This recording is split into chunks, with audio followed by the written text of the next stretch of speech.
இப்ப நமக்கும் சிவபெருமானுக்கும் நிறைய தொடர்புப்பா. தேவர்களுக்கும் சிவபெருமானுக்கும் தொடர்பு இல்லை.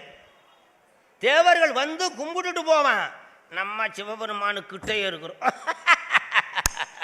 அது திருவாசகத்தில் சொன்னார் மாணிக்க வாசகர்.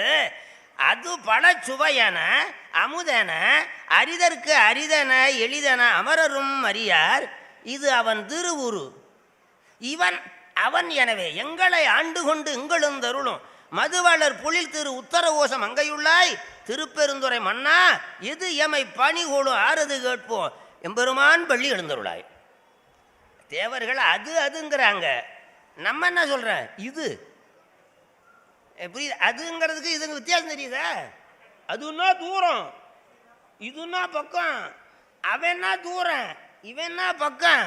பீழுடைய பரமாபுரம் எவிய பெம்மான் இவனன்று. உனக்கு யாரா பால் கொடுத்தான்னு கேட்டாரு.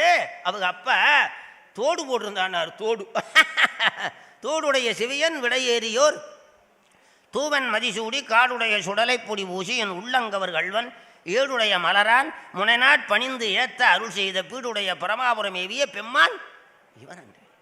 சாமியை சுட்டி காட்டினார், சாமியே காட்டினார். நல்லா கேளுங்க, எல்லாம் ஞானசம்பந்தர் பெண்களுக்கு தான் அத்தனை உபகாரம் பண்ணி இருக்கிறார். விளங்குதா? தாய்மார்கள் மேலே தான் ரொம்ப பெரிய மாணிக்க வாசகர் அத்தனை பாட்டும் பெண்களை வச்சு தானே பாடியிருக்கிறாரு. விளங்குதா? அதான் ஞானசம்பந்தருக்கு ஒரு பெண்ணு வந்து பால் கொடுத்தா, ஒரு பெண்ணுக்கு இருந்த முயலக நோயை திருவாசியிலே ஓட்டினார். திருமருகளில் ஒரு பெண்ணுக்கு கல்யாணம் பண்ணி வச்சார். அப்புறம் மதுரையில் ஒரு பெண்ணுக்கு ஜெயத்தை உண்டு பண்ணினார். அப்புறம் ஒரு பெண்ணை இறந்து போன பெண்ணு எலும்பா இருந்ததை அதை பெண்ணாக எழுப்பி அருள் பண்ணினார். அதுக்கு மேலே கடைசியில் ஒரு பெண்ணை கல்யாணம் பண்ணி கை பிடிச்சிக்கிட்டு ஜோதியில் புகுந்தார். பெண்ணில் தொடங்கி பெண்ணிலே முடியுதுப்பா.